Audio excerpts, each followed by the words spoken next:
高橋義雄、72歳。若い頃は腕のいい大工として多くの家を建ててきた。日焼けした顔に刻まれた深いシワは、彼の誠実な人生そのものを物語っています。隣に座るのは、妻の千代子、70歳。いつも柔らかな笑顔を絶やさず、義雄を支え続けてきた、芯の強い女性です。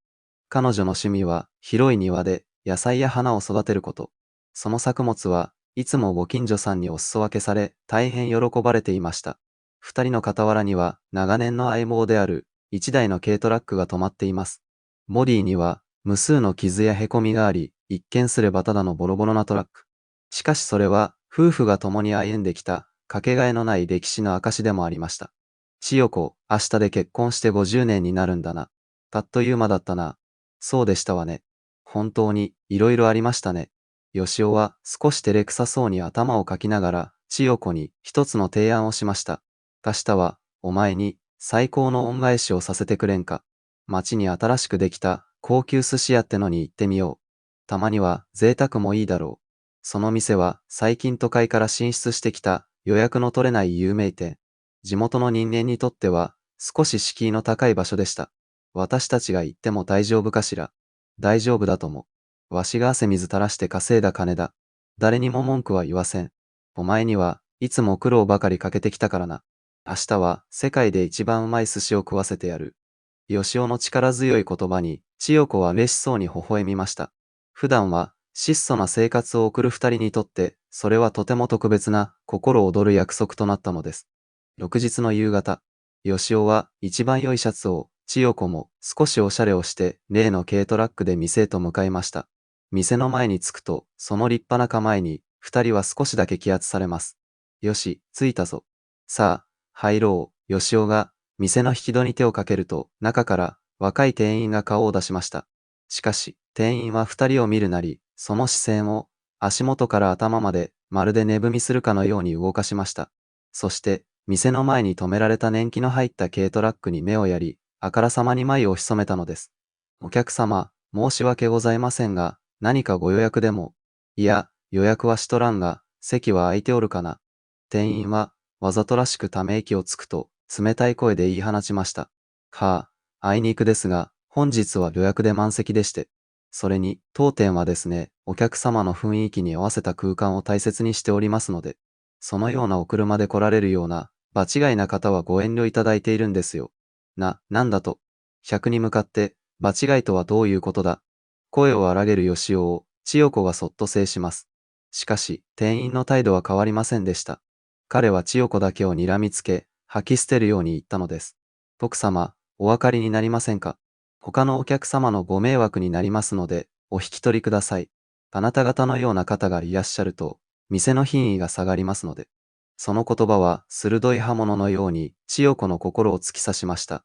50年という長い年月、夫を支え、家族を思い、地域の人々と助け合って、懸命に生きてきた。そのすべてをたった一言で否定されたような気がしました。あなた、帰りましょう。いいんです。こんなお店で食事をしても、美味しくありませんわ。千代子は、震える声でそう言うと、静かに店に背を向けました。義雄は、悔しさに奥歯を噛みしめながら、愛する妻の後に続くしかありませんでした。結婚50年の記念日は、屈辱と悲しみによって、無残にも踏みにじられてしまったのです。帰り道の軽トラックの中は、重い沈黙に包まれていました。義雄は何も言えずにうつむいている千代子の肩を、申し訳なさそうに抱き寄せます。千代子、すまなかった。わしがあんな店に誘ったりしたから。その時、それまで黙っていた千代子が、静かに顔を上げました。彼女の瞳には、もう悲しみの色はありませんでした。代わりに宿っていたのは、氷のように冷たく、そして鋼のように強い、静かな決意の光でした。いいえ、あなた、謝ることはありません。ただ、少し、分からせてあげる必要がありそうですね。本当の品位というもの。実は、千代子には、もう一つの顔がありました。彼女は、ただの心優しいおばあちゃんではなかったのです。この地域の農家や漁師たちが丹精込めて作った一級品の食材。しかし、彼らは販路の開拓に苦しんでいました。その現状を憂えた千代子は数年前に一念発起。自ら先頭に立ち、農家や漁師たちを組織化。インターネットを駆使して都市部の高級レストランやホテルと直接取引をする地元食材ネットワーク、千の恵みという組合を立ち上げたのです。千代子の目利きと誠実な人柄は瞬く間に評判となりました。彼女が選び抜いた食材は千代子さんのお墨付きとして食のプロたちの間で絶大な信頼を得ていたのです。地元の生産者たちは彼女のことを私たちの救世主だと呼び、心から尊敬していました。しかし、千代子はそのことを決して自慢したり、ひけらかしたりすることはありませんでした。彼女にとってそれは、あくまで愛する故郷と大切な仲間たちのための活動だったからです。家に帰った千代子は、受話器を取り、ある人物に電話をかけました。その相手とは、この町の有力者であり、千代子の活動を長年支援してきた、鈴木町長でした。あの日から数日後の夜、例の高級寿司屋の前に、一台の高級車が滑り込んできました。運転手がドアを開けると、中から現れたのは、先日とはまるで別人のような、気品あふれる姿の千代子と義雄、そして、町の顔役である鈴木町長でした。店の入り口にいた、あの若い店員は、町長の姿を認めるなり、目を丸くして駆け寄ってきます。町長、これは、ようこそお越しくださいました。さあ、どうぞこちらへ。店員は、千佐子と義雄が、先日追い返した老夫婦であることには、全く気づいていません。それどころか、町長と共にいる立派な身なりの二人に、必死で愛想笑いを浮かべていました。店の一番奥にある、最高級の個室に通された一行。しばらくすると、店の主人である大将が、慌てた様子で挨拶にやってきました。町長、本日はご来店、誠にありがとうございます。こちらのお連れ様も、ようこそおいでくださいました。和やかに挨拶が交わされ、食事が始まります。大将自慢の寿司が次々と運ばれ、町長との会話も弾んでいるように見えました。しかし、千佐子と義雄は、ほとんど口を開かず、静かにその時を待っていました。やがて、食事が一段落した頃、町長が本題を切り出しました。大将、いや、実に素晴らしいお寿司だ。これほどのおでならば、食材にも、相当なこだわりがおありでしょうな。もちろんでございます。食材だけは、どこにも負けないと自負しております。その言葉を待っていたかのように、町長はにこやかに、隣に座る千佐子を紹介しました。実は、大将、今日は、ご紹介したい方がいましてね。こちらは、高橋千佐子さん。この地域の素晴らしい食材を全国に届け、多くの生産者を救っておられる、この土地の宝のようなお方です。おそらく、大将も、千の恵みという名は、お聞きになったことがあるのでは。千の恵み。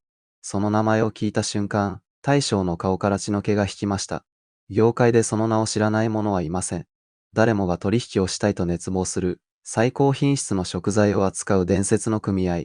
その代表が、目の前にいるこの物静かな老婦人だというのか。ここで、初めて大将は気づきました。目の前の気品ある女性が、数日か前に、自分の店の若い店員が、場違いだ、と追い返した、あの老夫婦の妻であることに。隣でお茶を注いでいた若い店員の顔は、みるみるうちに真っ青になっていきました。個室は、息も詰まるような沈黙に支配されました。大将と店員は、何が起きているのか理解が追いつかず、ただ呆然と立ち尽くしています。そんな中、千佐子は持っていた風呂敷から一通の封筒を取り出し、テーブルの上にそっと置きました。大将、私たちはお店に、私たちの自慢の食材をおろさせていただけないかと、ご相談に上がったのです。これが、私たちの思いが詰まった食材のリストとご提案書ですわ。その言葉がとどめの一撃でした。大将はその場に崩れ落ちるように土下座をしました。誠に申し訳ございませんでした。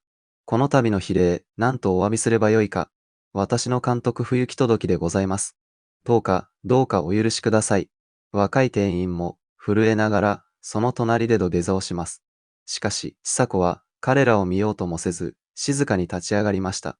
そしてテーブルの上に置いた提案書をそっと自分の手元に引き戻したのです。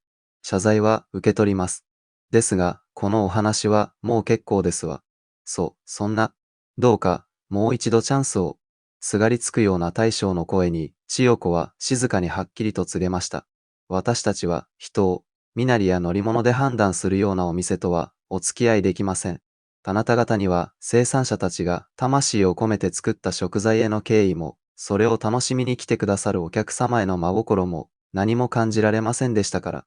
そして最後に決定的な一言を凛とした声で言い放ちました。終わったのね、あなたのお店も。本当の意味で。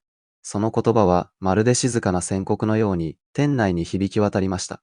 吉尾も静かに立ち上がり、大将に諭すように言います。大将。一番大切なもんを見失ったら、人間、おしまいだよ。その後、この高級寿司屋がどうなったか。質の良い地元の食材が一切手に入らなくなり、悪評はあっという間に広まりました。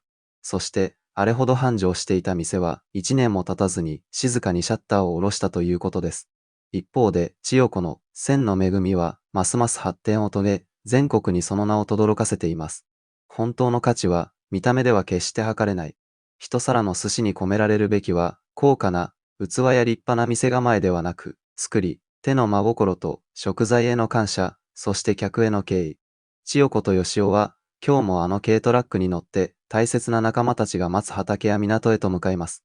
車体に刻まれたたくさんの傷は、彼らが歩んできた誇り高き人生の勲章のように、夕日を浴びて輝いていました。それではまた、次の動画でお会いしましょう。